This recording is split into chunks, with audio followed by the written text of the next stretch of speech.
du Fils et du Saint-Esprit, un seul Dieu. Amen. La parole de l'Éternel me fut adressée en ces mots. Fils de l'homme, le bois de la vigne, qu'a-t-il de plus que tout autre bois? Le sarment qui est parmi les arbres de la forêt. Et Ézéchiel ici va commencer à utiliser une métaphore pour comparer en fait le peuple d'Israël en parlant du bois de la vigne. Et ce bois de la vigne-là, ce qu'il faut savoir, c'est que c'est un bois qui n'est pas solide, qui est assez mou. C'est pas un bois que tu peux utiliser pour construire quelconque édifice en bois ou pour mettre un clou dessus ou quoi que ce soit. En fait, ce bois-là, soit il porte du fruit, soit il ne sert à rien qu'à être brûlé. Il ne peut pas servir à autre chose. Et c'est ça l'image que Dieu va utiliser ici par l'intermédiaire d'Ézéchiel. C'est Dieu qui parle à Ézéchiel ici. Et c'est à ce bois-là que va être comparé en fait les enfants d'Israël, le peuple de Dieu ou tout chrétien en fait d'une manière générale. Le message ici, c'est que soit tu vas porter du fruit, soit tu es bon à être jeté au feu. En fait, il n'y a pas d'intermédiaire, il n'y a pas d'autre chemin que ces deux-là. Prend-on de ce bois pour fabriquer un ouvrage? En tire-t-on une cheville pour suspendre un objet quelconque? Voici, on le met au feu pour le consumer. Donc comme je le disais, les deux chemins uniquement possibles, c'est soit de porter du fruit, et donc d'avoir des bonnes œuvres, soit d'être jeté au feu. Ça nous fait penser aussi à ce que le Christ disait dans le Nouveau Testament quand il disait « Je suis les vrais cèpes » dans l'évangile de Saint Jean, et mon Père est le vigneron. Tout sarment qui est en moi mais qui ne porte pas de fruit, il le retranche, et pour être jeté au feu, sous-entendu. Et tout sarment qui porte du fruit, il l'émonde afin qu'il porte encore plus de fruits.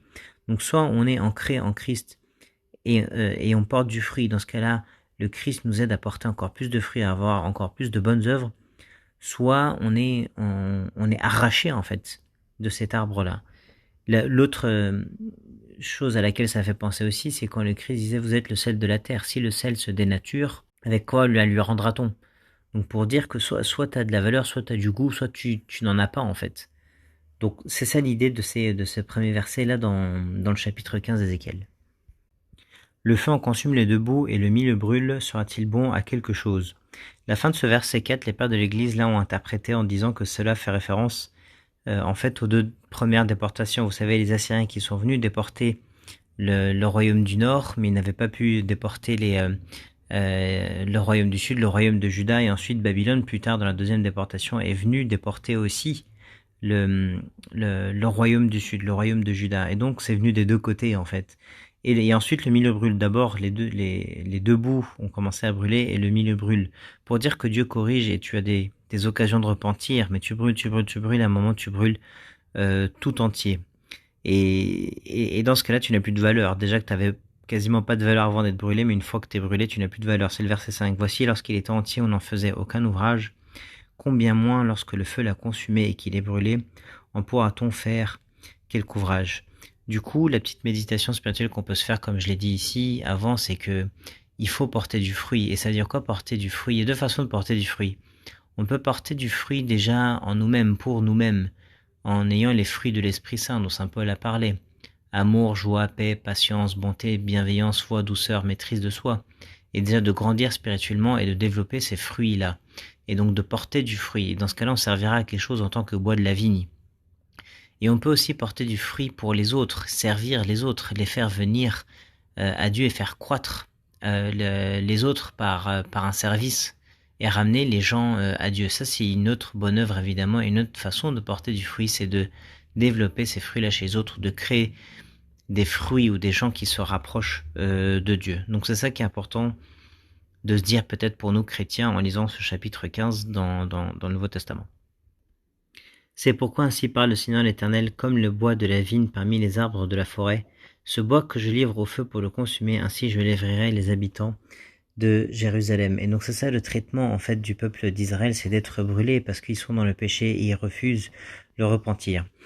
Et vous savez, ce chapitre Ézéchiel 15, là, il est très proche de ce qu'on peut lire dans Ésaïe 5, où en fait Dieu parle de sa vigne comme étant son peuple en fait. Et on va le lire rapidement juste pour vous donner la beauté du chapitre 5 d'Ésaïe aussi et de cette belle image qui est reprise aussi. Je chanterai à mon bien-aimé, c'est Dieu qui parle, le cantique de mon bien-aimé sur sa vigne. Et donc nous, le peuple, nous les âmes, nous l'humanité, on est la vigne. Mon bien-aimé avait une vigne sur un coteau fertile. Il en remua le sol, ôta les pierres et mit un plan délicieux. Il bâtit une tour au milieu d'elle et il creusa aussi une cuve. Puis il espéra qu'elle produirait de bons raisins, mais elle en a produit de mauvais. En gros, Dieu a tout fait pour nous. Il nous a donné son Esprit Saint. Il a fait qu'on est devenus ses enfants par adoption. Lui, le Christ est venu, s'est incarné, nous a sauvés sur la croix, a ressuscité, nous fait ressusciter avec lui, il nous met son esprit en lui. Il fait tout pour nous sa vigne. Et en fait, il voudrait qu'on produise des fruits. Mais qu'est-ce qui s'est passé? Maintenant donc, habitants de Jérusalem, hommes de Juda, soyez juges entre moi et ma vigne.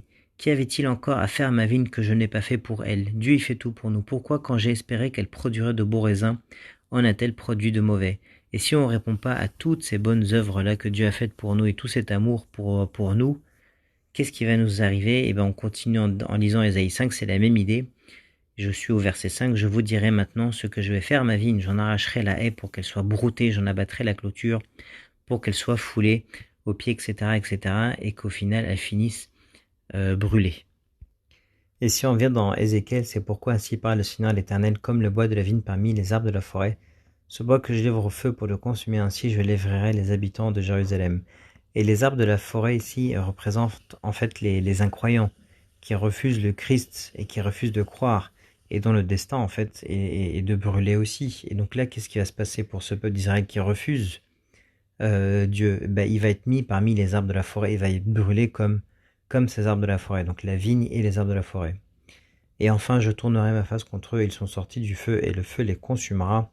Et vous saurez que je suis l'Éternel quand je tournerai ma face contre eux. Je ferai du pays un désert parce qu'ils ont été infidèles, dit le Seigneur l'Éternel. Et cette notion d'infidélité, effectivement, parce que le peuple était choisi, c'était le peuple de Dieu, il aurait dû suivre le Christ et porter du fruit, mais a refusé et a été infidèle, et c'est l'objet du chapitre Ézéchiel 16 qu'on verra la prochaine fois, et gloire à Dieu éternellement. Amen.